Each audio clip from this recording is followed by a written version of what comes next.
it's finally time for this podcast to cover one of our most notorious characters we've talked about. Thrawn the prawn is finally here for us to admire in live action. Have you missed Thrawn the prawn? No. Someone said he looked like a blue Elon Musk. Yeah, a lot of people said that with the one image we got of Thrawn before this. One image we got, yeah. And I thought that's just that one image, but it's hard to get out of your head. He looks so smug, and I think that's really what makes him look like Musk.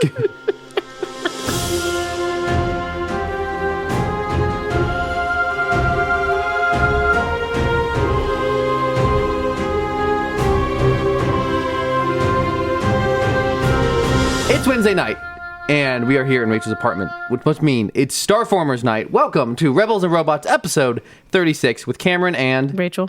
This is our weekly chat about Star Wars and Transformers. You cut me off. I did cut you off. Better than you coming in late or saying the wrong word. So good job, I guess. Today we will be talking about Star Wars Ahsoka. I don't know why I have not called it Star Wars Ahsoka. Ahsoka Government episode name. 6. Yes. An episode titled Far, Far Away, right? Yes. And which is a great title for this episode. But before we get there, our editor is inspecting my bag and looking for pets. If you open it, she'll probably hop in. Okay. Would you like to inspect the bag? Yes, she would like to inspect. As always, before we get to this week's topic, we talk news, recent thoughts, any discoveries we found around Star Wars and Transformers. Rachel, what have you got? She's in the bag. She is the cat. The editor is in the bag. So, granted, I don't know how true this is, but the Lando Disney Plus TV series will now be a movie, according to writer Stephen Glover. So he is working on it then. Yeah. Okay, because it was recently. I always find it difficult to tell what is actual news and what is not, especially right now with this writer's strike. But it was put forth that actor Donald Glover, who played young Lando in Solo, as well as his brother, would be writing this supposed Lando spinoff show. And so now his brother is the one who's saying it's going to be a movie. I hope so. We've got many promised Star Wars films. She is all the way in the bag. Don't take her home. Anyways, I hope it is. We've got many promised Star Wars movies in the last 5 or 6 years that have not come to be, but I would like to see it nonetheless. Rachel's trying to get a shot of the cat, sorry, but she's just totally scrunched down in there. You're disrupting our podcast editor. Please do not puke in my bag. She started gagging. What was that? That was a gag. Don't puke. You've lost your bag privileges. At least I'm glad. Thank you for getting out. Thank you for removing yourself from the bag. See, I'm not going to let you back in. Versus when she throws up on my stuff. Did you? Gosh. Live entertainment for you folks Did here. you smell something gross? She hates having her photo taken. That's the funniest thing. Anyways, back to the topic at hand. News. That was almost what is that famous video? Sparky, no. Or what's the cat's name? Where he's up on the ceiling. Andy, baby, no. Athena, you lost your privileges. I'm sorry. Friend. She just purred, or like that was not a purr. She whined. So I don't know how I don't know how true this is, but supposedly Taika Waititi's Star Wars movie is officially dead. What? Let's take a look. I don't Google things before I put them on my news. I just take a screenshot for when I see them on Twitter and let Cameron look them up during the recording. I'm getting conflicting reports here. Let me see if I can find a reliable source. I'm not seeing...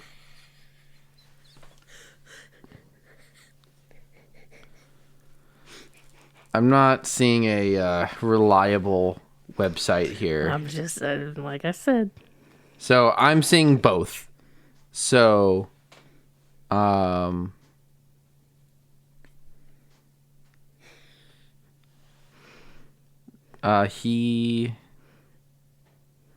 So here is a clip from an award show. Oh, is that TIFF? We're lucky to have a director like Sean Levy.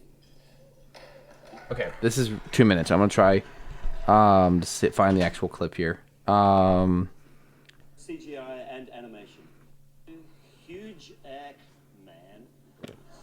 This is a long clip, so it's kind of difficult to find exactly what they're referring to in here. Exact quote: "The secret to being a good director is the same as being a good father." The comfort of sameness in his career. This is phenomenal podcast content. Thank you for giving me heads up on this, Rachel, so I could actually confirm this bit of news. Not that we ever do any pre-research anyways, but I could have at least scanned this video. The guy from The Australian. And another, and then eventually probably Star Okay, Wars. well, unfortunately, that's not going to be very helpful. My favorite comment, at least under the Twitter, was cue Ewok Yub Nub victory song.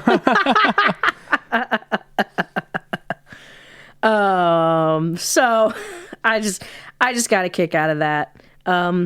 If you know me, you know I either love Taika Waititi's movies or I hate them. Like there is no in between, and unfortunately, Thor: Love and Thunder left a bad taste in my mouth. Yeah, and apparently his newest movie is not so good either. Though some people are seeming to like it. The one about the soccer team, like the world's worst soccer team. Anyways, this is not news, but scrolling through Facebook, as in my progress to force Facebook to only show me Star Wars and Transformers stuff on the Rebels and Robots podcast page, I discovered a Transformers themed band. Here's a photo of them. They wear I'm assuming cardboard and paper mache Transformers outfits. And they're actually very high quality. They do a national tour. They're a national touring band. They even recently performed with the guy who sings the Touch song from the 86 animated movie. Rumble about to drop the hottest album of So 2024. what characters we got here? So the lead singer is the pink Transformer. I don't know her name. RC. Well, there's two girls, and I don't remember which one is which. So RC, we've got Hot Rod. We've got the Judge. The quintessent judge with the multiple faces from the animated movie. We've got Soundwave. I can't ever remember the Shockwave. And who are these two guys? I just said his name, Rumble. Oh, Rumble and a guy with some. That's supposed to be. He's really skinny, so it's hard to tell. But he's Unicron. It's a really skinny Unicron, but the horns give him away. But they're great costumes. The name of the band is the Cybertronic Spree, and I'm now realizing I haven't listened to any of their music. I didn't even think to look it up, but they look great.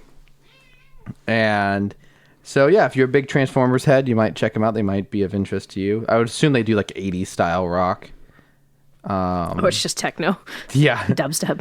I totally meant to listen. Actually, now I'm realizing I did mean to listen to them to see if there's any songs I could shout out. I'll do that for next week. Yeah, that's my one piece of information for the week. 2 days ago, in 1984, the Transformers animated TV series aired. Ran for 4 seasons and 98 episodes. And we've watched probably maybe like a sixth of them. And that's enough for me, probably. Well, actually, I've watched all of them. Cameron has only watched about a sixth of them, I would say. Apparently, Transformers Rise of the Beast will be releasing on Blu-ray and DVD soon, and it will have an alternate opening.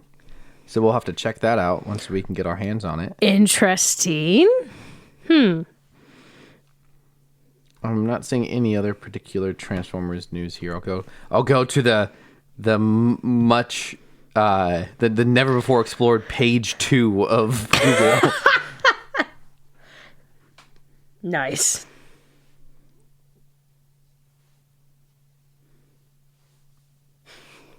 She's just, our editor is just looking for attention over here. She's upset Yeah, this that is you all closed just your bag. Well, she shouldn't puke in my bag. She shouldn't have gagged. That's your fault. All of the Transformers news is just about the toys. Yeah. And Star Wars is all about Ahsoka, so it's not very helpful. I'm glad to see things getting DVD releases, though, instead of just going like straight to streaming.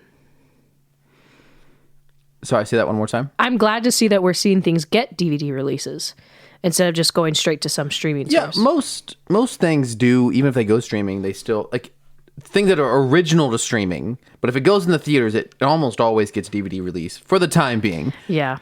It's quickly approaching. Well, that won't be the case. They're just going to release episode 5 of Ahsoka on DVD because it was released in theaters. Well, that's obviously a little different. Hey, they are doing. We talked about this last week, I believe. Andor's getting a physical release. Oh, really? Maybe we didn't talk about it. Yeah, Andor. I don't remember. So Mando was getting one. They confirmed that. I remember that. Andor is also getting one. Oh, interesting. I definitely talked about it on the Twitter because I was like, Andor fans stay winning. I'm excited. It's Blu-ray. I will be buying that just because I need it. So yeah, exciting times. Do you have any other news? So we kind of we texted a little bit about this throughout the week, but that some people are theorizing that the Purgle scene in Mandalorian season 3. Yeah, Mando season 3 is the Purgle that Ahsoka is in.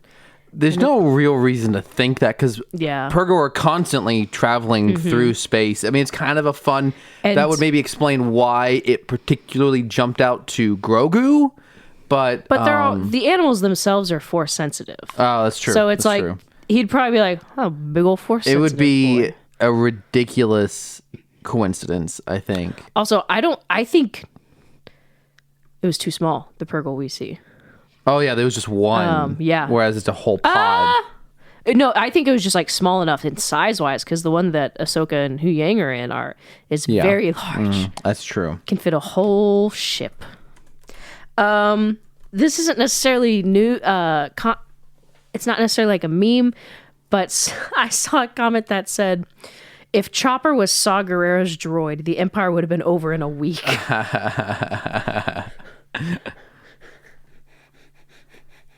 Unrestricted. Anyways, that's all I got. I'm really tempted to try to do an impression of Saw Gerrera talking to Chopper. Nope. Stop that. My friend! I need you to blow up a robot. To blow up this. I screwed it up. I think I had the voice pretty decent. I just didn't know what to say. Excellent work. You killed 1,000 men. You are by far my most treasured son. I don't think Saw Gerrera would ever give anyone a compliment. Except for, I think, someone he views as an equal. Anyways.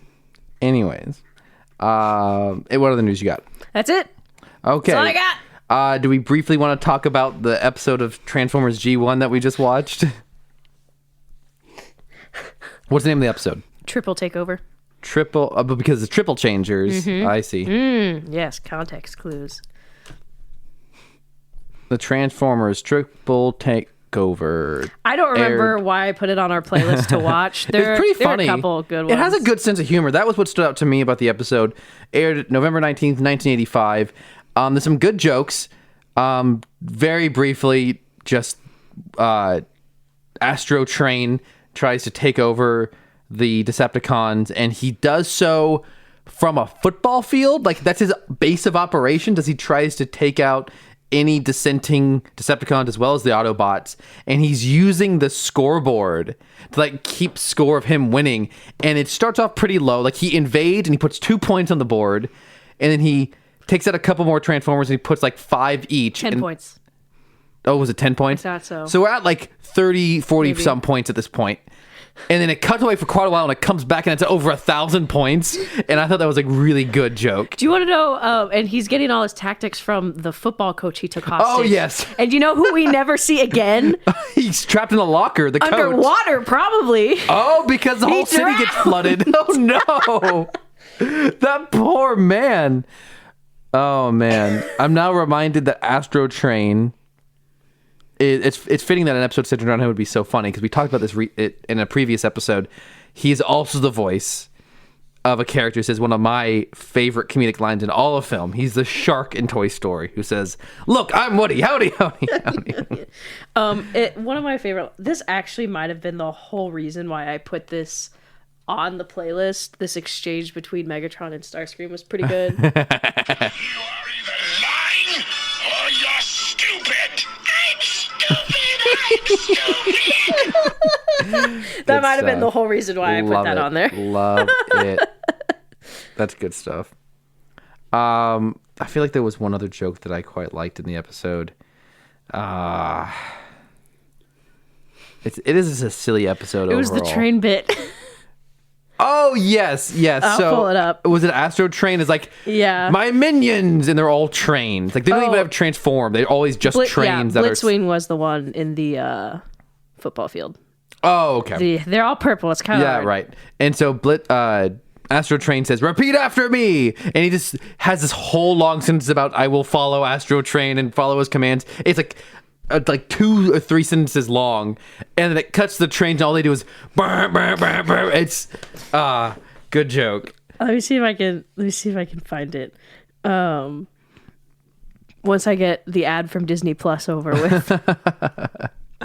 Don't advertise things to me I already pay for. I actually don't pay for them. I moved off my parents. All right, let me find it. Okay, I found it.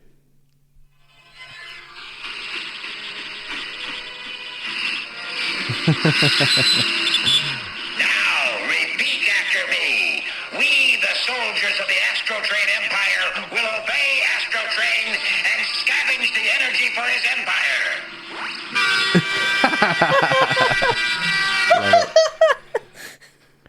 Any other notes about the episode? That was kind of that water main they broke in the subway that floods Hurricane the entire Katrina did one entire water main city. floods the whole city. Yeah. It just keeps coming, and man. It's like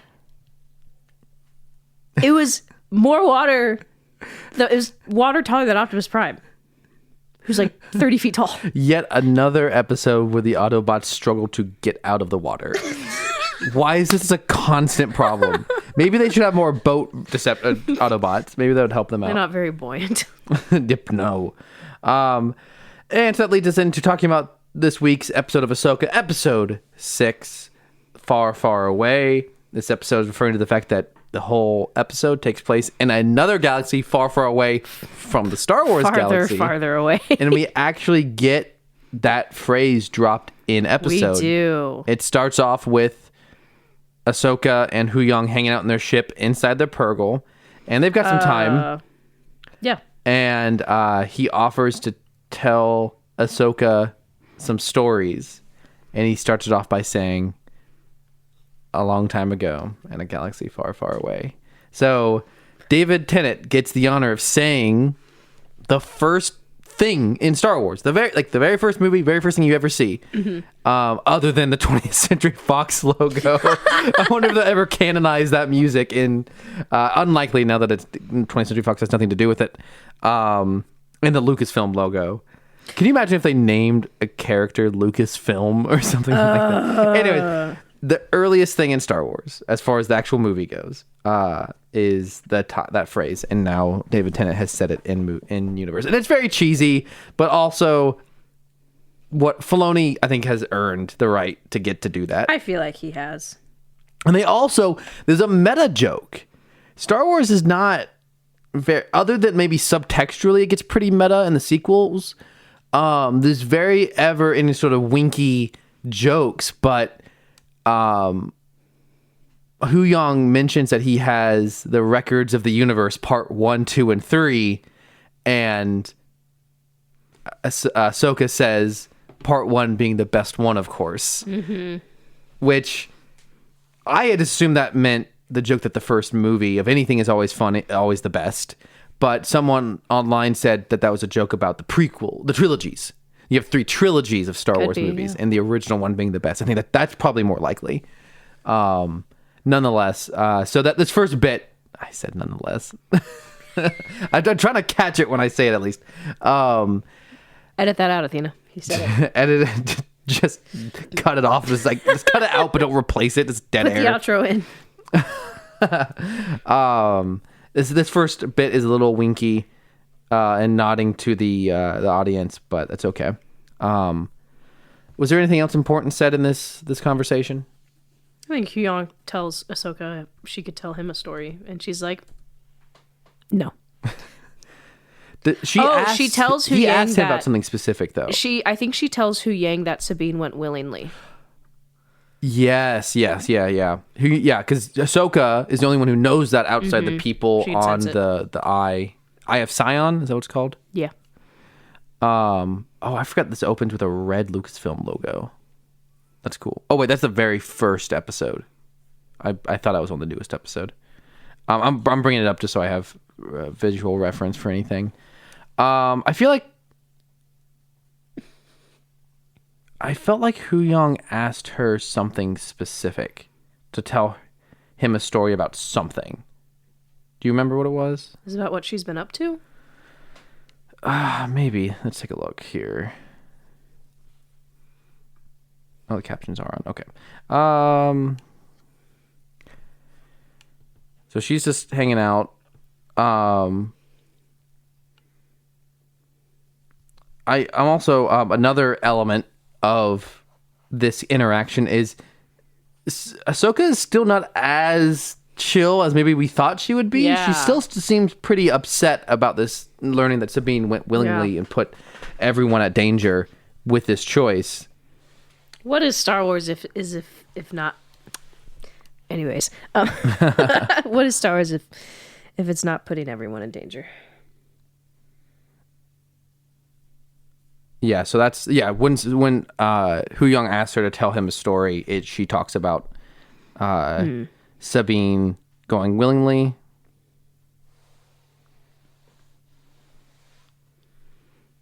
And she feels she made the wrong choice and that she didn't prepare her for the right choice, and Huyang says maybe that was her only choice for her.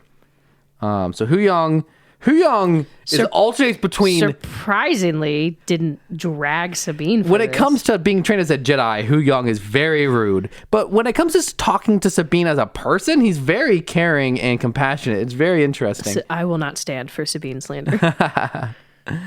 And so then we cut to the rest of the gang, the villains plus Sabine, showing up in the new galaxy, Star Wars Galaxy B, and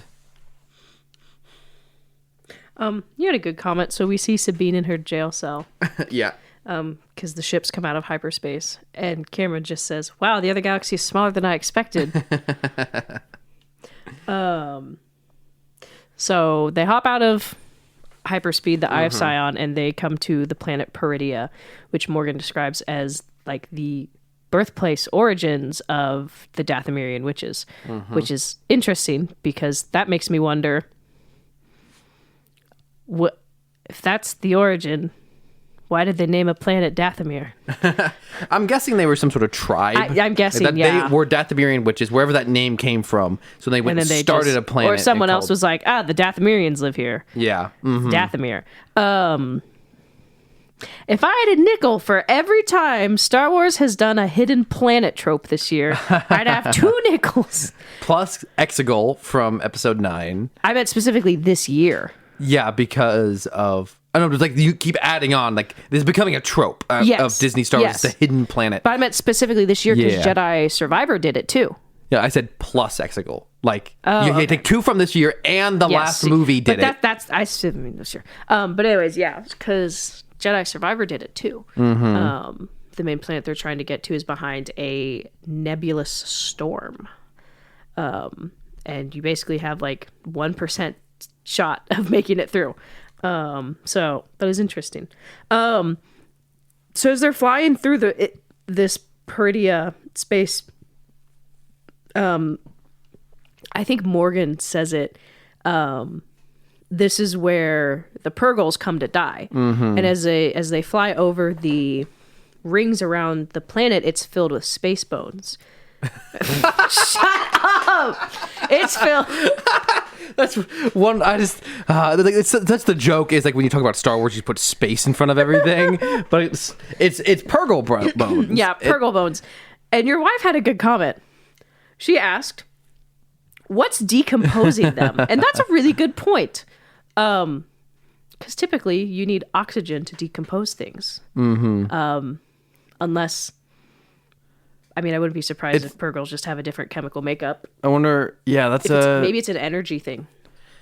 Yeah, it's Star Wars. It's another galaxy. Well, another galaxy. But yeah, no, it is. I mean, on a scientific basis, yes, but also there's sound in space in Star Wars and lots of other stuff going on that shouldn't.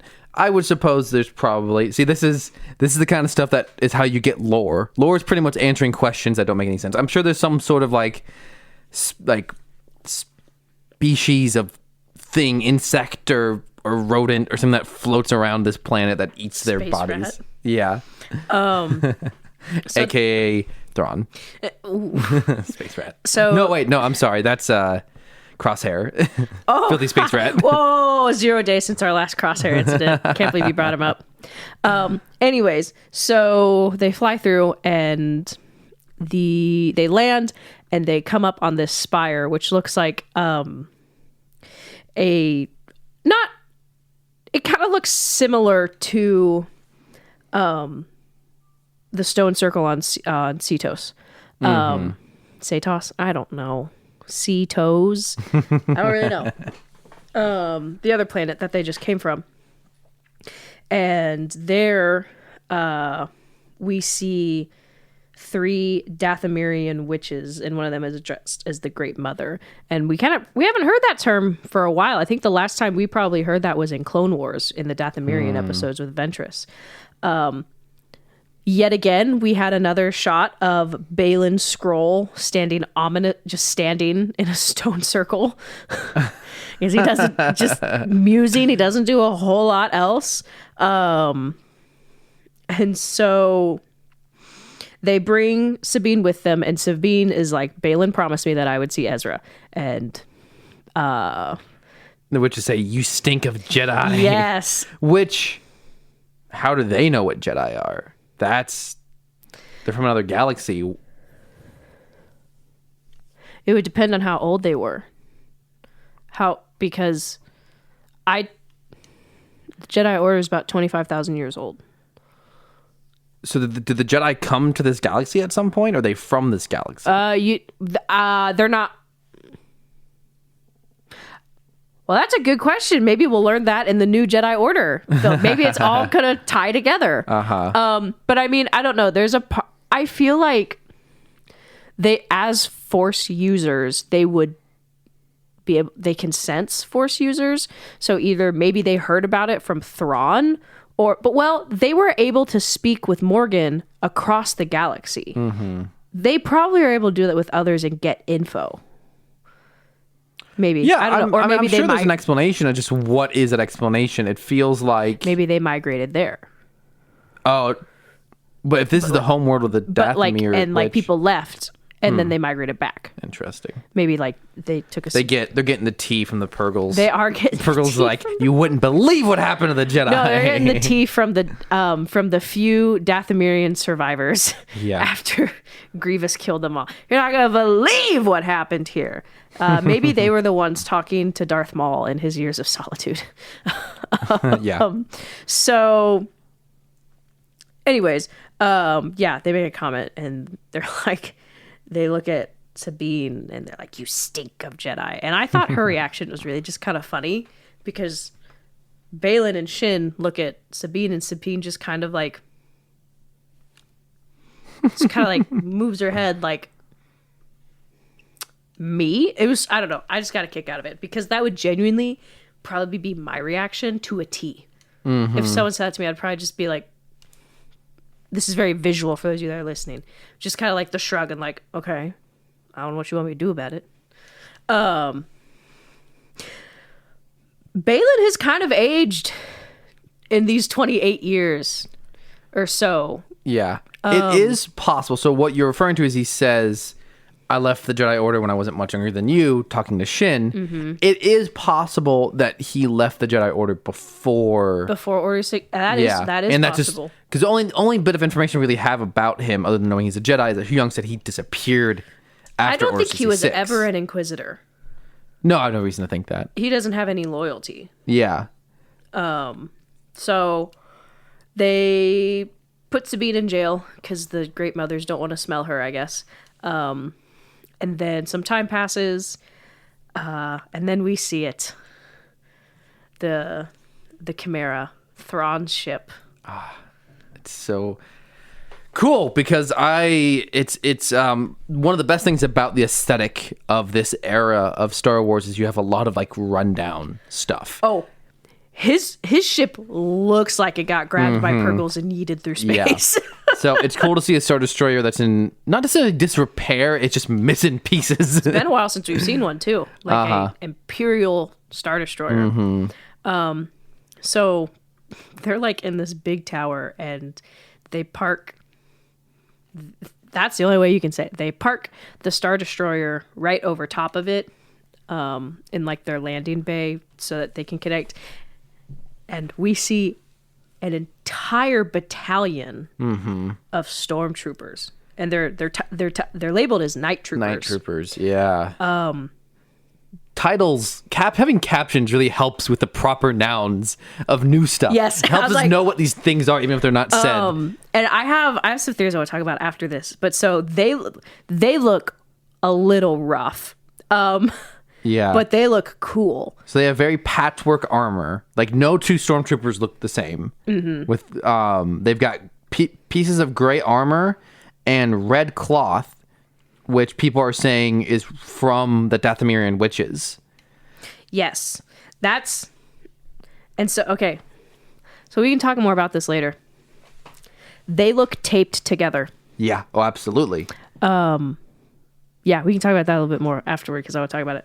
And also, the other thing I failed to recognize also is the cracks in their armor are fused together with gold, much like the Japanese process. Yes. Is it Kintsugi? Do not quote me on that. But that's a process of repairing broken things with gold to make them more valuable. And yes, you got it. Yeah. nice. Kintsugi.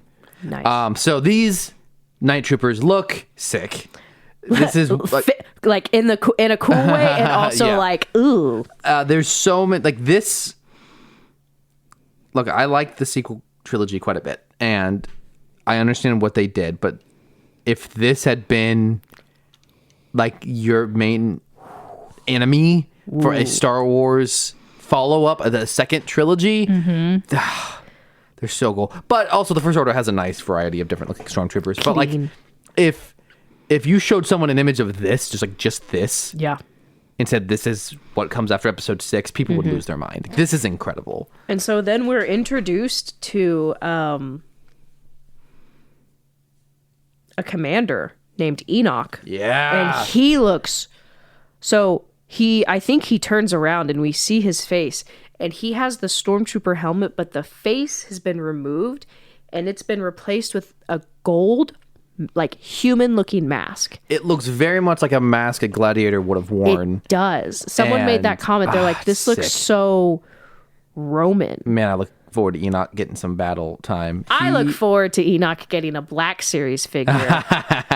I mean, So they Enoch, have to. Enoch is played by actor West Chatham. who was in the last two Hunger Games movies as Castor. And this character was made for Ahsoka. Yes. Because I looked to see if this was like a Legends callback, and I couldn't find anything.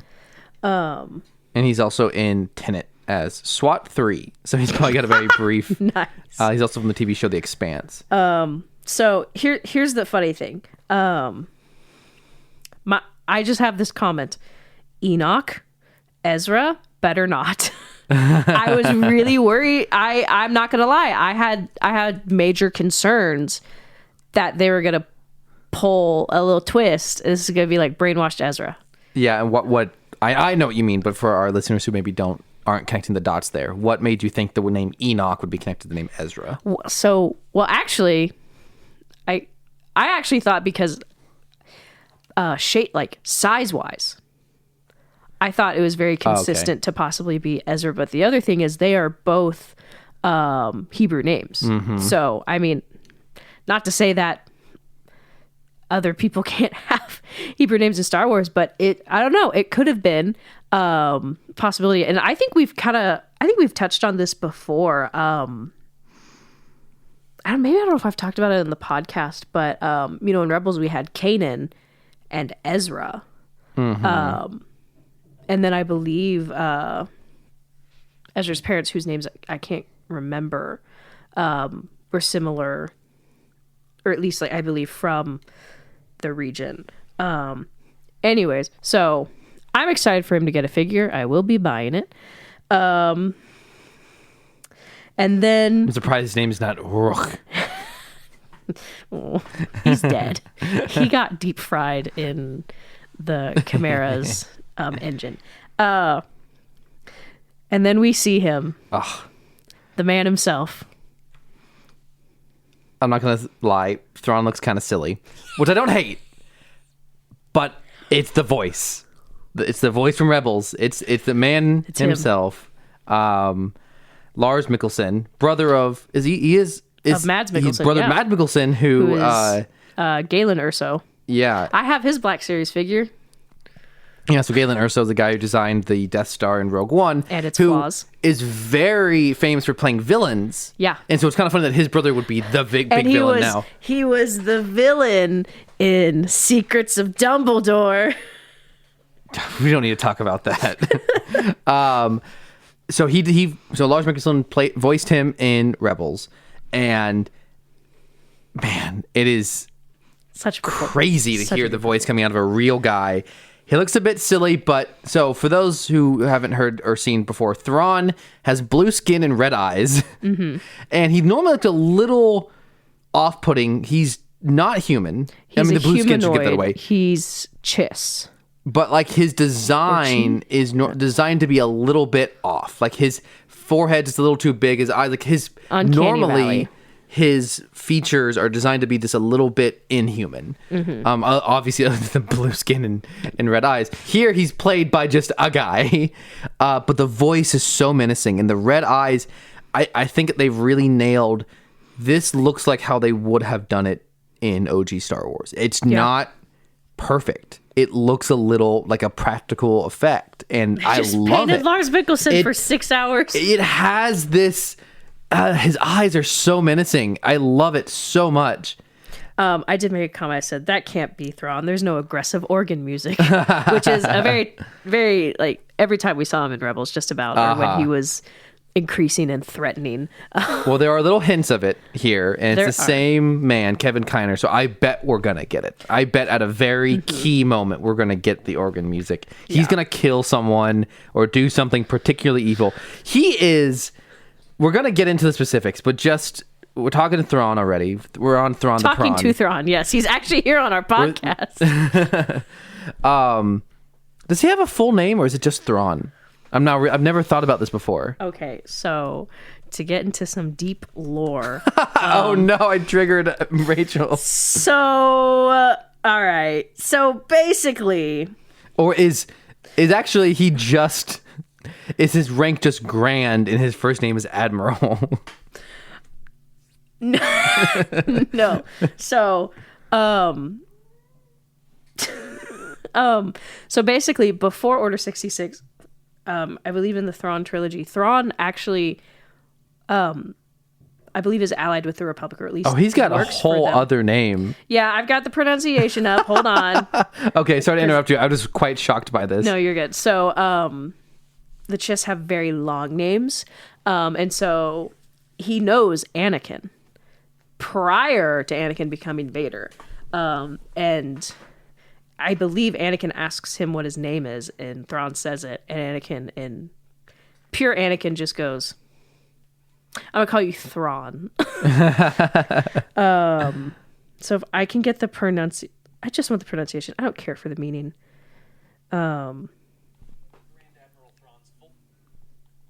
Hold on. This says he was adopted. Okay, so Thrawn Nururodo. That's his name. Thrawn Nururodo. Nururodo. That's much more pronounceable than I would have thought looking at how it's spelled. Thrawn Nururodo. Fair enough. So, but yeah, Anakin and all his Anakinness just kind of went, Thrawn. I'm calling you something else. So is that's canonical, but that's also original as well. Okay. Mm-hmm. So that's taken from his origins. So for anyone who doesn't know, this character, he was originally the big villain from the original books that were post episode 6. Mm-hmm. Yeah. And in Legends. Yes. A lot, yeah. And so he was a very popular expanded universe character, and it's been a long time coming for him to appear in live action. And then he's a main villain for the final 2 episodes of Star Wars Rebels, where he shows up in at the beginning of season 3. Yeah, the last 2 seasons. There's 4 seasons. You said last 2 episodes. Oh, did I say episodes? And I totally meant seasons. My bad. I meant seasons. My Sorry. bad. And there he's pretty simply just a Grand Admiral. He is not... In his original appearance, he's like the bad guy. And there he is just more of a very high-level skilled servant of... He's very loyal to... He's very loyal to Palpatine. Mm-hmm. And now you can tell... I guess, actually, do you know what I think about now? Does he know about what happened in the other galaxy? Does he know the Empire got defeated? That I'm not sure of. I feel like the Imperial Remnant has been looking for him. So has anyone been in contact with someone him? Must have been in contact with him. There's that one guy in The Mandalorian season 3 who says they're trying to... Who's advocating for him. I believe that's the first General Hux. There's another guy, though, as There's well. another one? Okay. There's another guy who's like talking about like it's not the time for him to come back yet or something. Maybe that. There's another guy who feels like he's in direct communication. Yeah. So it is possible that there is some Imperial Remnant who are informing to him, letting him know. So if that is indeed the case, now he knows, well, I have to go back and I have to take control. Mm-hmm. And he seems a bit more pissed now. Like before, he was very cool, collected. He had the backing of the Empire. He wasn't trying to gain power. He's trying to defend it. And he was very, very confident at all times up until Ezra bested him.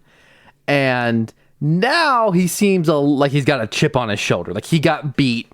He's coming back. This is... Got bested by a 16-year-old? Yeah. And so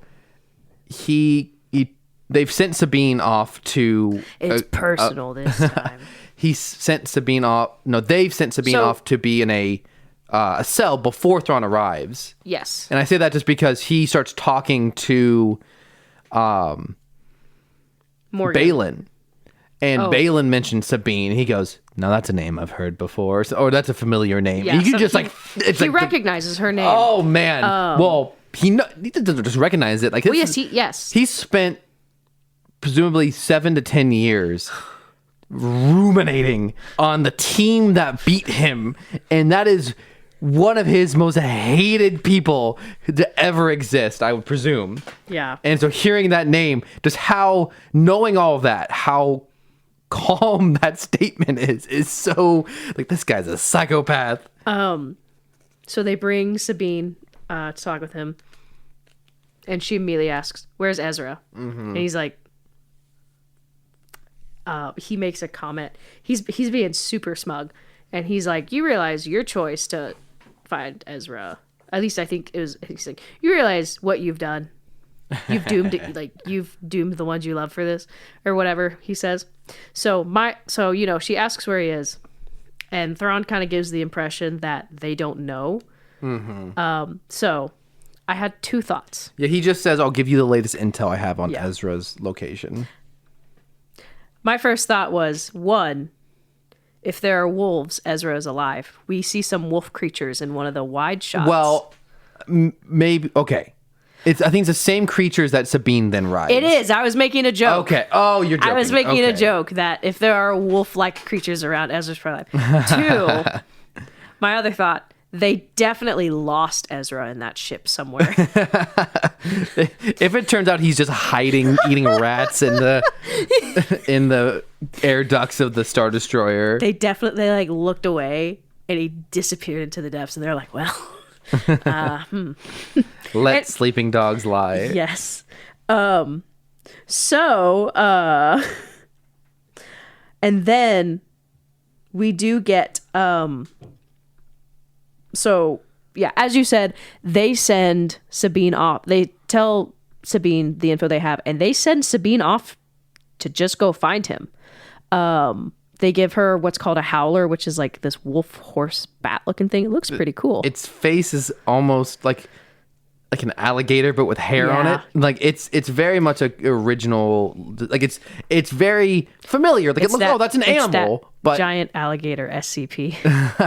The moment you try to like pin down exactly what kind of animal it's like a lot of different animals. Yep. So in that case, I think they actually managed to create something unique, which we kind of skipped actually. So we're now in a new galaxy. This planet is very barren. It looks like Nevada. And it has the only real notable feature is these very tall statues, which are presumably of Dathomirian witches. And that's it. There's no structures. There's no towns. There's nothing. There's not even like forests. It's just like wasteland with some scattered trees. There's the grass, so it's not like pure. It's not dead. It's scrubby. Entirely. Yeah. Scrubland. And if that's what they're going for, they've done a good job of nailing that. But what I was hoping for is something a bit more in the sense of it's a different galaxy.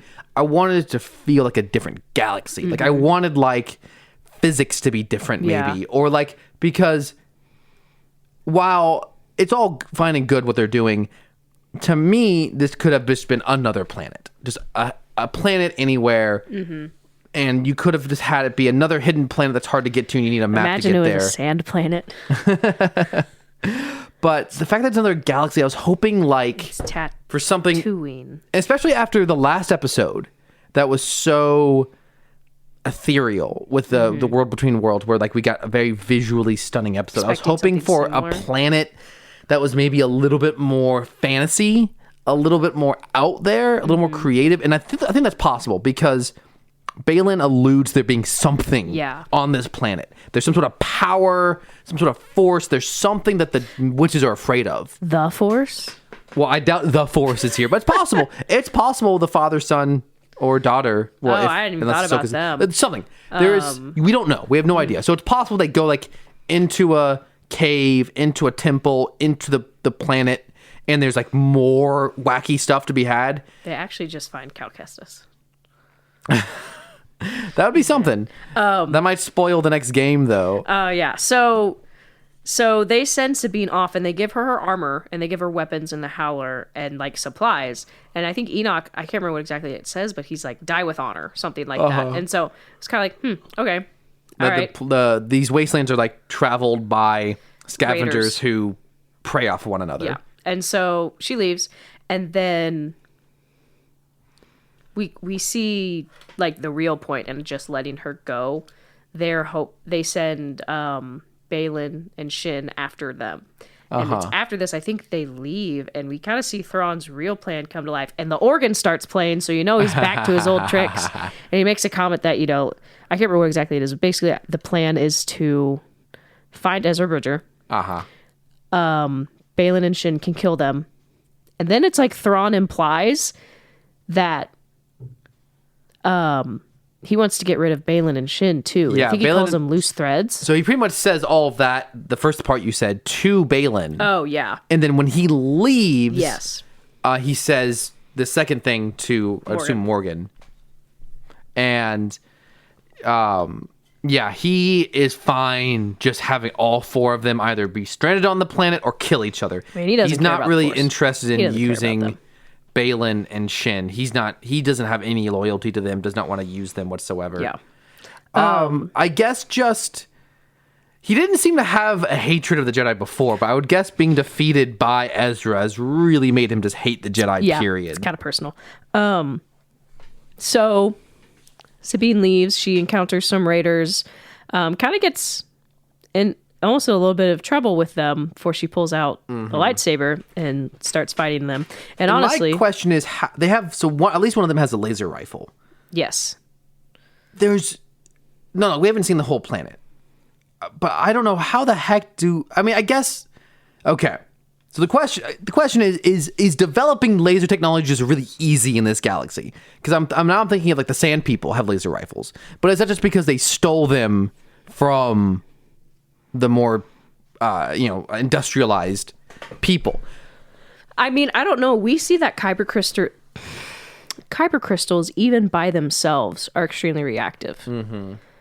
It's just like there's no factories, there's nothing, but it is possible this planet is post-apocalyptic, that there is technology just sitting around. But there's not even destructive cities. Again, this is a small area we're seeing. Look, this is either going to be revealed in time or it's not going to be that important. But it is, to me, more feeding into I would have liked to see something a bit different on this planet. Right now, it feels like it could have been any other Star Wars planet. But the fact that it's another galaxy, I was hoping for just something more creative, something that was different, creatures that are different. You know, if they shot lasers out of their hands, that'd be cool. That would okay, I immediately understand that. But it's just sort of. Now, it is possible that, like, when Purgle come here, they, like, carry ships with them sometimes. So it's possible that, like, ships have ended up here and crashed and left their ship. But there's nothing visually telling us how anyone would have technology whatsoever. No, it is possible there's other planets in this galaxy that have life. That would be very reasonable to assume. Yeah. But, So after Sabine wins this battle, the creature that she was riding, who had run off after she got shot off of him, comes back and is at this point acts like a dog and is like trying to get back in her good graces and is behaving like a pet, which is a very cute scene. Cute. This whole segment, I'm torn. I enjoy this whole portion, but it feels like it's kind of killing time. Like, it doesn't. If this was like the third or fourth episode, I don't think I'd have a problem with it. But we're in the third act, quote unquote, of this show, and I don't like the idea of killing time like this. Do you think in 2 episodes it's going to have a page on does the dog die? It's not technically a dog, but it could. Someone could easily create that. So, yeah, and so she moves on, and so we get a scene of her taking the howler to like this creek bed, and it startles a rock. Yep. That is like a little turtle guy. Yep. And the turtle guy recognizes the rebel symbol on her shoulder armor. Yeah. And she says, well, there's a language barrier because they do not speak the same language at all. And she finally says, Ezra Bridger, and he repeats it. And so then he starts calling out, and like a bunch of the other rocks start moving, and they're also fun little friends. And so she manages to make that connection of, do you know Ezra Bridger? He's my friend, and they have her follow them. The scene then changes to where we see Baylan and Shin. And I actually really liked this scene between them. They're at the scene of the crime where Sabine killed all these raiders, and they're kind of investigating because they're like, well, she's alive, so they still have to keep looking for her. And Shin asks Baylan if he misses it, as if he misses the Jedi Order. And this was a really interesting conversation. I think we got to see a little bit more of Baylan's motives, and yet also no information at all about Baylan's motives. Because he says he doesn't miss the Jedi Order. He misses the power. Yeah. And he makes a comment about how the galaxy is just in a continual cycle. Republic, Empire. Mm-hmm. And he doesn't miss the Jedi Order, but it seems like his goal on this planet, there's something out there on the planet, something powerful. We don't know what it is. He alludes to that there's something out there, but I feel like it's like they are implying that his goal is to destroy that cycle. Like, destroy both Republic and Empire. And just clean slate. So that was really interesting. Yeah. I'm as time goes on, I think a lot of people are really impressed with Rey's performance. It's heartbreaking that he won't be returning. And his character, Baylan Skoll, is very interesting. He's very mysterious. We all want to know more about him. We learned a little bit more here. I hope he gets a figure. I'll buy him. I am very curious to see exactly what is going on with him. I hope it pays off well. There's a lot of build up at this point. You got to pay it off well. I want to know more about, like, how was Shin trained? Why did he train her? Because he makes a line here where he says, "You were trained for something more than Jedi." Exactly. But what she wouldn't have been trained as with the Jedi, though. She's too young. Yeah, yes. She makes a comment about the Jedi, and he says, "You are not a Jedi. You're trained to be something more." And so, what does that mean? More, like, in what way? And we really won't understand any of this until we know precisely what his motivations are, his plan is, and what it is that he thinks is on this planet, and what is indeed on this planet. And the scene ends with more of those same raiders showing up. And two of them I recognized. They escaped from Sabine earlier. And so here's my thought. Because there's a scene from the level that... Because they're standing up on a ridge, also on, like, howlers, these wolf things. And they're all standing in a line just watching Shin and Baylan. They're all kind of watching each other. It reminds me of many of the scenes from the Mummy movie. Where the Okay, let me finish the thought. Where the Magi are standing on the cliff just observing. Sure. We see them a couple times. We see them at the beginning when Rick O'Connell escapes Hominoptera. And they're just kind of standing there watching. It just kind of felt very familiar. Yeah. Cameron's making fun of me. I thought for sure you were going to say something like Star Wars Jedi Survivor or something. No. And you pulled a very dang it, Rachel thing. I've done a good job. 36 episodes of this. I have not accidentally used my wife's name. I think you have. Done a good job of not doing that. I've done it, but not for the most part. Cameron, when he references another movie.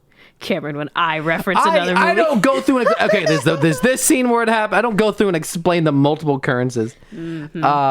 So it cuts to Sabine. Oh, just the wrap up the previous scene. These other raiders show back up, clearly looking for Sabine. Baylan and Shin are there. It's kind of implied that they're going to team up. Sabine is taken to the town of these little guys. Do we know what they're called?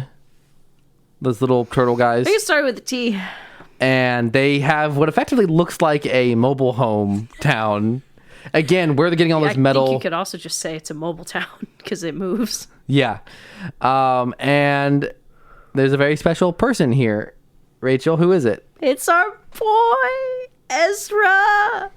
Looking like he's straight out of a biblical He does movie. look like... I would have made the joke that he looks like he's from The Chosen if I hadn't been crying.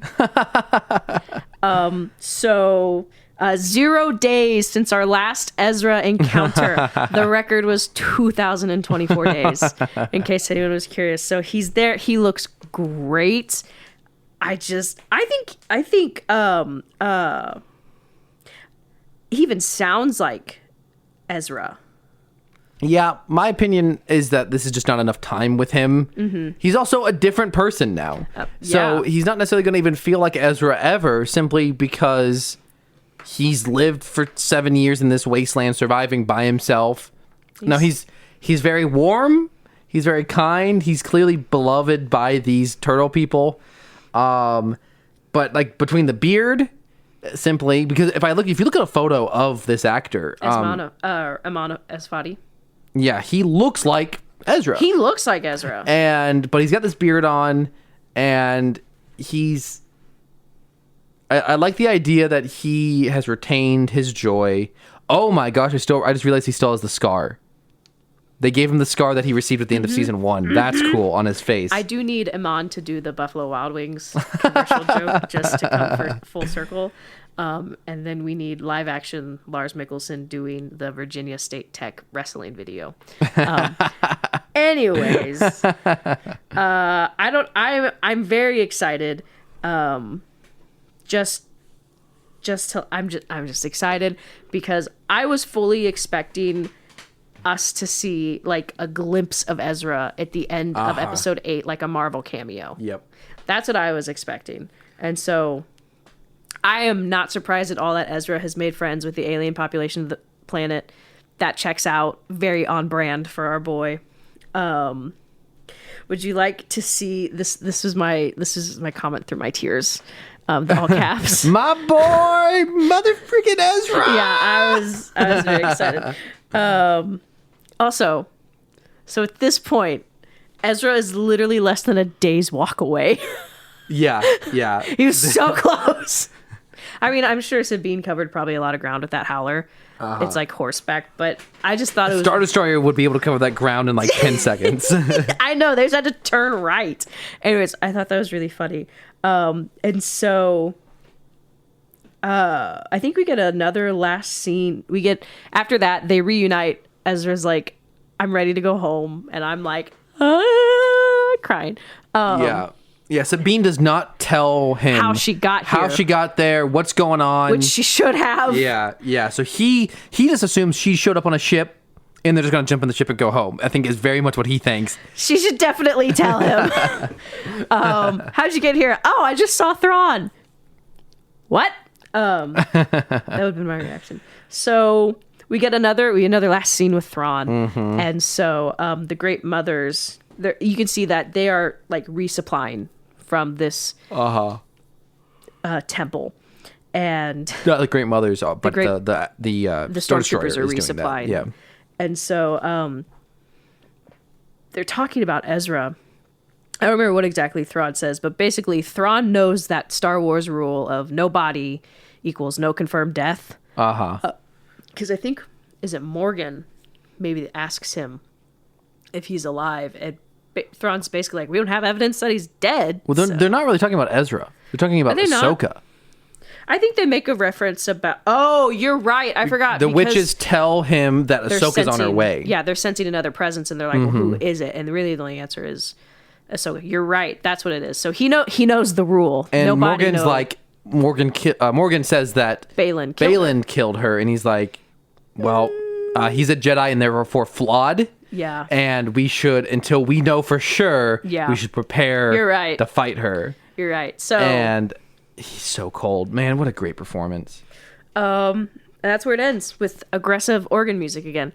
Okay, so here's my thought that I've been wanting to talk about. I think the Great Mothers resurrected a bunch of those stormtroopers. It's very, very possible. I feel like especially with the Merrick reveal that he's dust in a fleshy body, that he's just dust. I mean, like I said, those guys look like they're duct taped together. Yeah.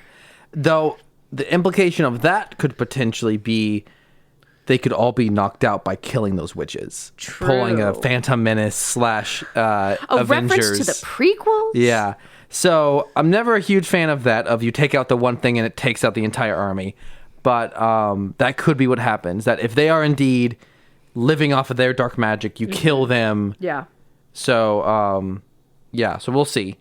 But I do think the idea is cool on its face, though. The idea I mean, it gets you one step closer to potentially getting a adaptation at some point of Death Troopers, the famous zombie stormtroopers book. The Plague. And ooh, yikes, that'd be scary. But another note I had about this episode that I meant to say earlier was that this episode is directed by Jennifer Getzinger. Yes. She is the only one of these directors who has never worked on Star Wars before in any capacity, as far as I could tell. I think that's very fitting. The first episode in a different galaxy, you bring in a different director. Again, like I said, I don't think it really feels like another galaxy. But nonetheless, I like if that's what they were going for, I think that's a really cool idea. Yeah. So this morning... we actually watched the episode yesterday. So my former coworker always watches the episodes when they come out, at least for Ahsoka. And I texted him. I said this latest Ahsoka episode was too good, and he sent me that picture of the man raising his arms to Dave Filoni's son. He goes, "Me every week," and I said I cried, and he just said, "I was gonna ask if you did, but I didn't want to overstep." So that was funny, and this is a good. I thought they're not quite memes, but some other like comments about the episodes. This tweet. Things are really heating up on Ahsoka, which makes this the perfect time for a completely unrelated episode, maybe starring The Mandalorian. I almost texted that to you. I almost said something like, yeah, while they're in hyperspace, we're going to just duck over and see what's going on with Mando. Imagine this is just 48 minutes of Ahsoka and Hu Yang talking. So I said this to you earlier. We don't have to dwell on it too long, but I've been seeing I saw some interesting discourse that online that talking about how much blood Sabine has on her hands from these last 2 episodes, saying she disobeyed an order from Ahsoka. She got people killed. Like, she's kind of indirectly responsible for those 2 New Republic pilots, and talking about, like, you know, how much of what happens next falls on her. And it's kind of like,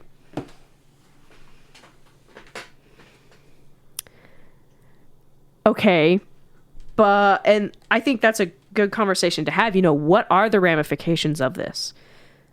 I think that's really interesting to have. But I don't like the way people are painting Sabine as like the worst. Yeah. Because you could put all of these things quite literally on Anakin, and people will defend him with their dying breath. And it's like, and I think I keep seeing this comment, and we kind of talked about this a little bit. Ezra wouldn't have wanted her to do this. Hypothetically, you're probably right. When Ezra finds out what happened, he is probably going to say, like, you probably shouldn't have done that. But it also brings up the conversation. Ezra probably would have done the same. It's maybe not the exact same, but how, like we said, we've seen how far Ezra's willing to go to save those that he loves. It's true. It's complicated. I think people don't want to allow heroes to be complicated. You see, I mean, if people are not willing to accept Luke as being flawed, then I can't imagine them accepting Sabine as being flawed. So I think it will be very interesting to see Ezra's reaction to everything she's done. Especially with their more sibling-esque relationship. I think he's probably more willing to... She's probably going to take any criticism from him best. Maybe. I don't know. We'll see. I think I'm actually very interested. I think Ekathe could go many different ways. Especially, I was really shocked by 2 things. One, my most recent viewing of Rebels, I did not remember that it ends with it seeming... Well, okay. I'm trying to remember exactly where I got this from. I don't remember exactly if it's in Rebels or if it's in Ahsoka with the hologram message he leaves behind. But either way, it's implied that Ezra planned on them finding him. And then in this episode, he then confirms that by saying, I knew you could do it. That's a little surprising to me, that he thought they could. I don't know why I guess he talked about in Rebels that he saw multiple paths forward. And I guess in that looking forward, he felt the Force telling him they could save him. And but to me, it felt like in Rebels, it was a noble sacrifice that I'm going to sacrifice myself to stop Thrawn. It almost undercuts that a little bit. Not necessarily a bad way, but like, why would you do all of this if you knew you could survive? That means Thrawn could survive. So... what are you doing here exactly? What's the plan? I don't know. So that being said, if he expected Sabine to come for him, he might not be so upset. If it was, I chose to sacrifice myself, you did not need to come for me, so now that you've given up so much to come save me, I'm not happy about that. But he could be fine. He could be a little more understanding because he was expecting them to come for him. I mean, and I think one thing to keep in mind is that Sabine doesn't have her blood family anymore. They are dead. So the Ghost Crew, which, you know, I mean, she's kind of aloof the first couple seasons of Rebels, but that's her family now. That's what she has left. And so I'm not, you know, I'm maybe not reasonable, but I'm not surprised at all that she's this determined to try to get some semblance of family back. Another quick note. I was wrong. This episode's director is not the only director of this season who has not worked on Star Wars. Next episode's director, Geeta Patel, has also never worked on Star Wars. Ooh. Which, again, I think just further continues. They've brought in new directors to work on these episodes taking place on this distant galaxy planet. Any other notes before we move on to Meme Minute? No, that's it.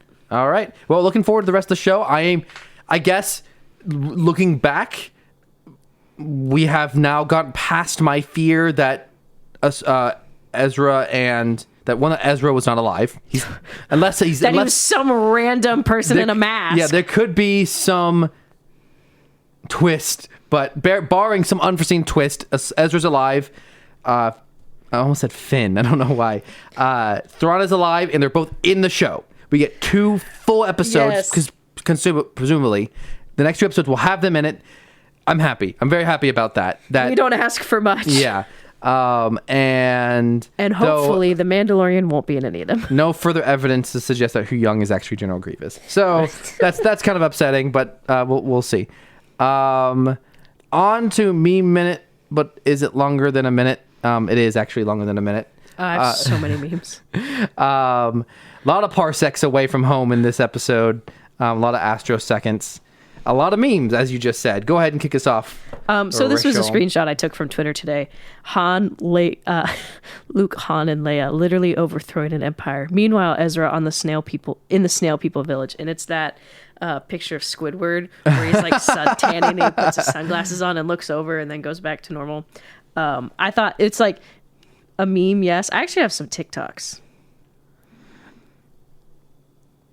Okay, I have a Instagram reel here. I have one TikTok. The video is deleted. Oh no. Okay, so here I've got a video here. Cake is pound cake because that's what I like. Oh, it didn't. Sorry, I messed up. Okay, so this is from some sort of Transformers audio. I know what it is. A fan question says, "What's your favorite kind of cake to Megatron?" No, Cameron. Have you watched this? What's your favorite type of cake? My favorite type of cake is pound cake. Because that's what I like to do to the Autobots. Cherry is it. Horrible, and I love it. It's so funny. Oh man, the fact that they put that on a children's program, they probably should have rethought that a little bit. That's edited. Oh, it's edited. That's edited. Now, okay, that makes a lot more sense. The format is real. Yes. That was a stint they did with Transformers Prime, like the joke. That is edited. Okay, that makes far more sense. That's edited. I'm here to tell you that's. See, I went to I'm sorry. I'm here to tell you that's fake news. I went to the. I'm fairly certain it's fake. I cannot think of the comments expecting someone to say that, but no one did. So I. Are you sure? I feel like it's fake. Maybe no, I'm not saying you're wrong. I'm just surprised. Maybe I'm wrong. That no one said that. So let me Google search this to see if there's any comments on this online. I'd like to know for sure. Google carefully. Verify. Transformers. What's your favorite kind of cake clip?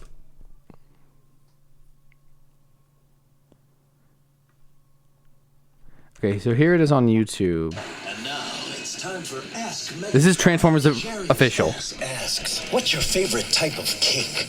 My favorite type of cake is pound cake. Because that's what I like to do to the Autobots. Dude, that's real? On the Transformers official YouTube page. Wow, I hate that. So even if it is edited, they reposted it. I don't know what to tell you. Well, anyways, we're going to watch some good memes. This says, when a little bit of the real you slips out at work. And it's the scene. It's the scene from episode 5 of Ahsoka. Gosh, that was just last episode, where Anakin is walking towards Ahsoka and he glitches in and out of Vader. You got more videos? Is that No. That's it? Okay, what's your first meme? So many. We saved a planet 3 times. Why are you hunting us? I lost a sister in Chicago. I don't even have the vocabulary to describe this meme. I really don't know. You're gonna have to try your best because I don't know how to. I understand it, but I don't know how to. Someone put it edited words. like Sad Bojack as Optimus Prime, and then put the human villain from the 4th movie is like the Chad meme. So I don't agree with this meme, but I'm bringing it on here to get Rachel's reaction. It says, when I'm in a bad art competition, my opponent is the Rebels animation team, and it's Squidward with huge eyes and his nose is tiny. He's like shocked, and it just has an image of their version of Yoda. Look, I love Rebels, but Rebels Yoda is scary. Yes. Yeah, that I don't love their redesign He needs of Yoda. more wrinkles. But to imply that all of Rebels is bad art is heresy, Stupid. in my opinion. It's incredible animation in that show, especially their landscapes are beautiful. I hope you understand this reference. Yes, this was all over the internet. Out of all the things from the last episode, I feel like this was the most reposted image. Ah, jeez, it's so lame. It's so low effort, but it is. I will give it credit. It is kind of fun to draw back to one of the first. I feel the first prequel memes. Do you want to explain it? There's an old screenshot goes around from Battlefront, and one of the lines that the clone troopers is just like the simulations, and he's running with a rifle, and so someone took a screen cap from last episode of almost the exact same shot and captioned it just like the simulations. This is obligatory visual meme. I love bad crossover fan art. And I don't think this is meant to be serious. I think this is meant to be funny. Peace. Oh, that's actually funny. Okay, I'll let that one pass. I never know what you're gonna show me when you say that, and it scares me, Cameron. It's actually fairly well executed, but anything with Mike Wazowski is terrifying to look at. So it's Boo edited to look like she's dressed as Leia, Sully edited to look like he's Chewbacca, which is actually very well executed. cute. But then Mike Wazowski has been edited to, you would think Yoda. You think Yoda would be the obvious one, but he's been edited to look like R2-D2. And it's really just his eye and mouth and arms plastered onto R2-D2's body, and it's terrifying. Imagine that thing running towards you in the dark. What else you got? Optimus talking to Sam at the cemetery. Random person paying respects to their dead relative.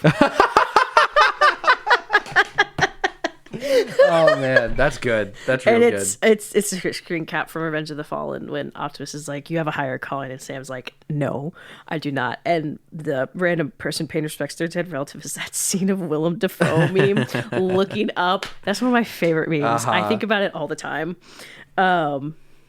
Here's a meme that calls back to a previous format we joked a lot about.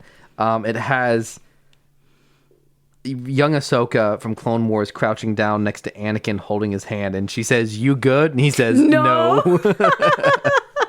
Much like the M&M's meme that we saw previously. You failed, Your Highness. I've been digitally de-aged like my father before me. And it's de-aged Anakin Skywalker from the last episode, and then Luke from Book of Boba Fett, which is a weird thing to say. So here's a conversation between Han and Rey. Han says, "How did Luke get around the forest moon of Endor after his speeder bike crashed?" Rey says, "I don't know. How?" Han says, "He walked." Yeah, he deserved what he got in episode 7. What else you got? Visual, but...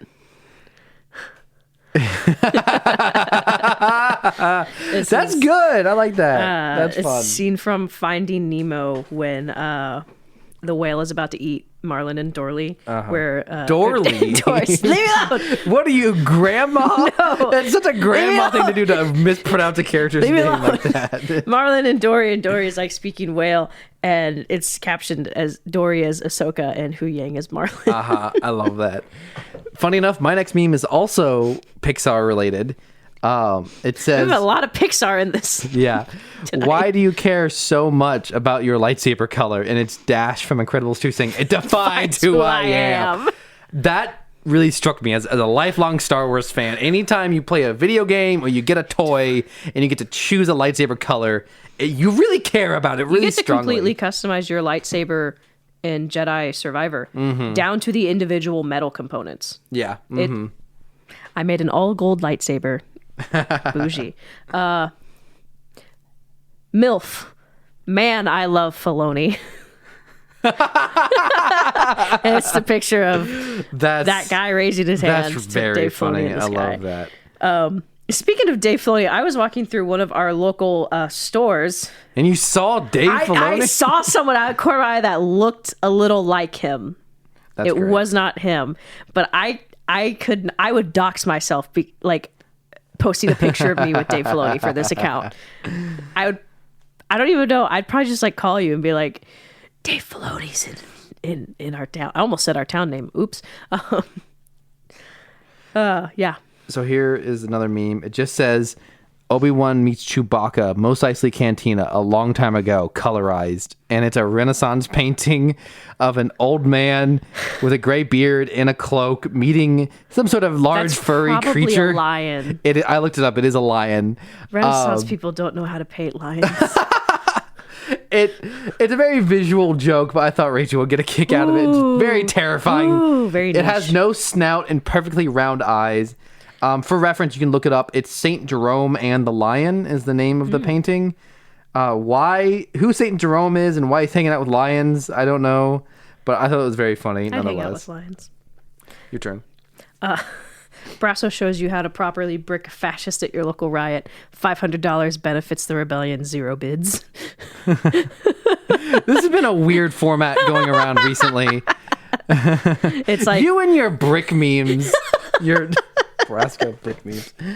Here's my final meme for the day. oh, Cameron, I have like so many. I'm like 6'4". Oh my gosh. Do you want to save some for next week? That's what I normally do if I have too many. That's up to you, though. I mean, I save some just so I confirm that I have some for the next week if I have too many. But it's up to you. I'll let you do as many as you I want. mean, I can't. I'm leaving it up to you. What would you rather prefer?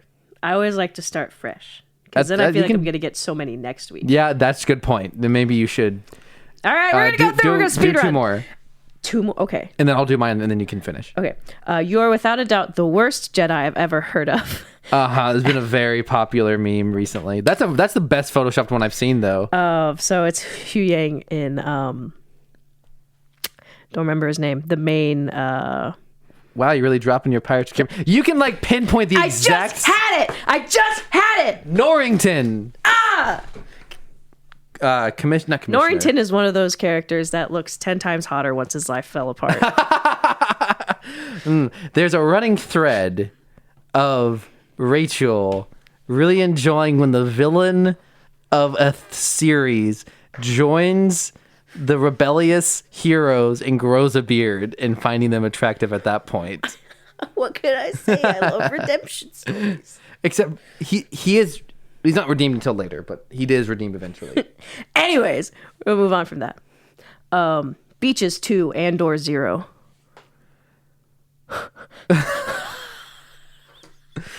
So the first image is when Andor fights that K2 droid in his show. When he gets arrested. Right on the beach. When he gets and arrested. the second image is Andor on the beach at the very end of Rogue One when they get blown up. So 2 times he's got defeated by the beach, apparently, according to this meme. Sand. So here's my final meme. It just says, Thrawn, up to his usual poppycock.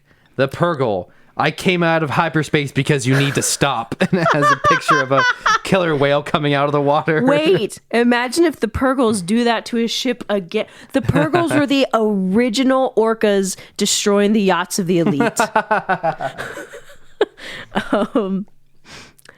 Did you do it? Yes. What did it cost? Everything. Another Format very popular with meme. Ahsoka and Yeah. Anakin. Which is the line of dialogue between Thanos and young Young Gamora Gamora in his and- vision after he snaps. Same actress. Yep. Good format. I fear no man, but that thing, it scares me. Chopper. Uh-huh. And who is the heavy supposed to be in this? The copy, like one of those copied and pasted just Imperials. the eyeless. basic. Yeah. POV, you're Nebuchadnezzar looking into the fiery furnace. Okay, yeah. So the first image is Mando and Grogu and Bo-Katan in season 3. Yeah, with the fire around them. And the second image is a behind the scenes image with the blue screen around them, and the puppeteer is the fourth person controlling Grogu. It's a biblical illusion here. Reference. That's what the word illusion means. This is a more direct reference. This one we got some good ones. Wow. So you've got now Kino, Andy Serkis' character Rest in peace. from Mando. I tried to get Andy Serkis, but he was just too. Oh. Nice. And he is It's one of the scenes where they had to put their hands on their head. yeah, so they're prisoners, and he's got a very particular what's the name of this prison? Narkina 5. Yeah, they have a very particular kind of jumpsuit that's white with like orange highlights, and next to he's got his head behind his he's got his hands behind his head, and next to him is Chopper with the prison outfit on, and Chopper is one of his distinct features that he has two arms come out of his head, and he constantly like flexes with them, but it looks like he's doing the same thing as Kino there. That's a good visual joke. I only got 2 more. We're good. You are on this council, but we do not grant you the rank of Sith.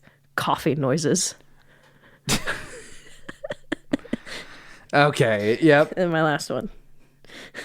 I just want you to read it. So you got Thrawn saying, "I'm gonna do a Star Wars." Is that like? I feel like that's a meme format, but I don't know exactly what the It's a original format. reference is. Can I help you?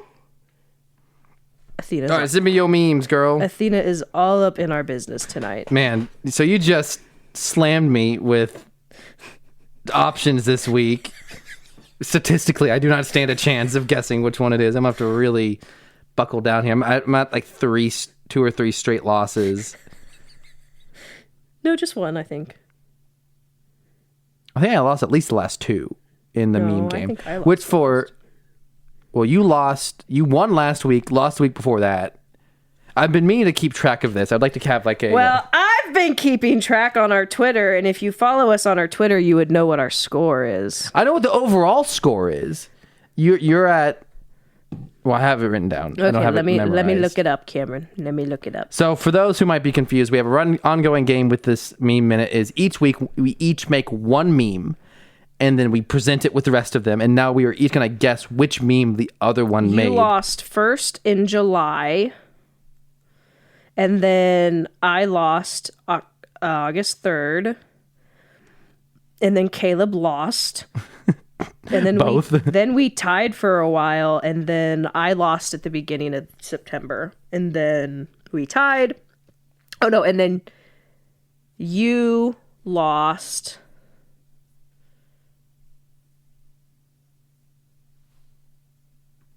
Oh yeah, you did lose last 2 weeks. Wow, in a we row. went through all that for you to tell me I was did. right. You did lose 2 weeks in a row. I'm sorry. So I'm at 6-4. Rachel is at 7-3. We get the reminder that Caleb is at 0-2. I accidentally did the scores wrong. I have to edit that to make sure to accurately reflect my wins. Good, you should. Oh, do you like it's the formatting of how the memes? Wow. Okay, so we've got this Wojak Chad meme with the Transformers. I know you didn't make just like the simulations. Optimus Prime talking to Sam at the cemetery. I do know how much you love the Willem Dafoe looking up meme. Look, if You give me a failed, Your good Willem Highness. I've Dafoe been meme, digitally I'll de-aged cry. that my father So before funny. Ahsoka and Hu Young with the whale. as from Finding Nemo. Let's see. Man, you do love your Brasco brick memes. Beaches 2 and/or 0. Did you put... I Fear No Man, but that thing. I feel like it's not the Star Wars Pixar crossover.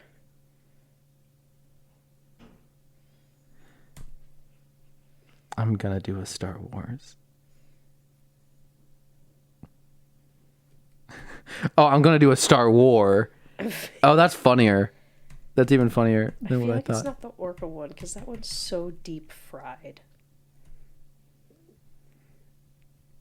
Unless you put in the extra effort to deep fry this meme. Look, I'm not gonna give you clues as to what I made.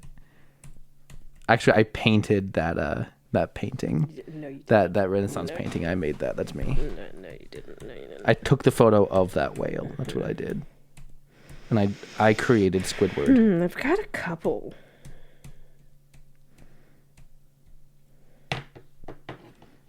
I've seen this Transformers one before, so I know you didn't do that one. I saw the simulation one. I don't think you did the Luke de-aging one, so that leaves the MILF, Nemo, Brasco. On this podcast, MILF stands for Man I Love Filoni.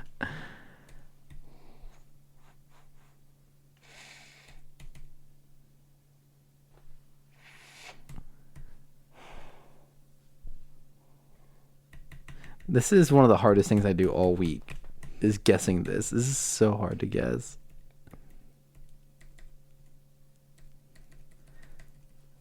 My gut tells me I'm gonna do a Star Wars.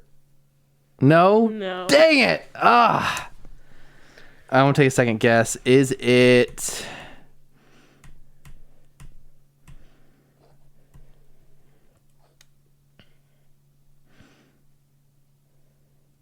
I don't even know.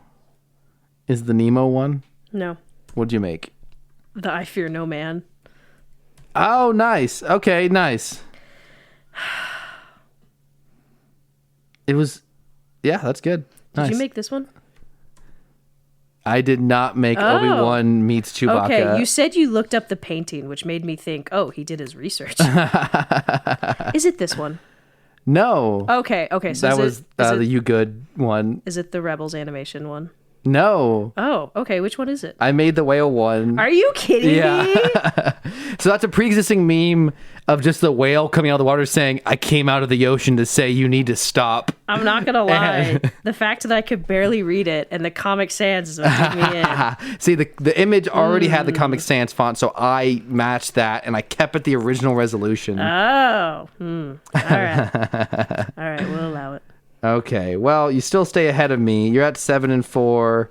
I'm at a measly 6-5. This is getting rough here. I got to win one. So now we're getting to the point where we're faking bad resolutions. Well, not faking bad resolutions. I didn't fake it. I just kept the not faking, resolution. not Yours faking. is really low resolution too. At least Is it? the version, as far as when it got to me, but also sometimes when you send a bunch of images, they sometimes... Huh. I got it as really low image. That was a reason why I also didn't think you made it. I thought mine was pretty... I thought... What made me not think it was that one is because I asked you which face was edited on the heavy. I see what it is. And you act like you didn't know. So to me that threw me off thinking. I'm sorry. No, you're fine. You're totally fine. This is the copy and pasted guy. Yeah. The eyeless one, yeah. I thought you just the way you responded to that question made it seem like you just Sorry. Instinctively You're deceptive. fine. You're fine. It's a fun game. This is a fun game. It's a fun game. Okay. Fun is fun. Well, that concludes this week's episode. As always, thank you to Caleb Jacoby for our intro and outro music. What are you laughing about? I got Athena's gag on live photo. That's great. Props to Rachel for our artwork and our Twitter account at Rebels and Robots Pod. Props to Cameron for our Facebook account. I almost said props to Rachel for our intro and outro artwork. You're welcome. Props to Cameron for supplying all the supplies every week. Props to Athena for editing and also almost throwing up in my bag. I got scared for a second. I really thought she would. She just smelled something stinky. Yeah, give us something to read on the pod. Leave us a review. Tweet or DM us memes or opinions. This is Cameron and Rachel signing off saying, on this podcast, it stands for Man I Love Filoni. Good night, everyone.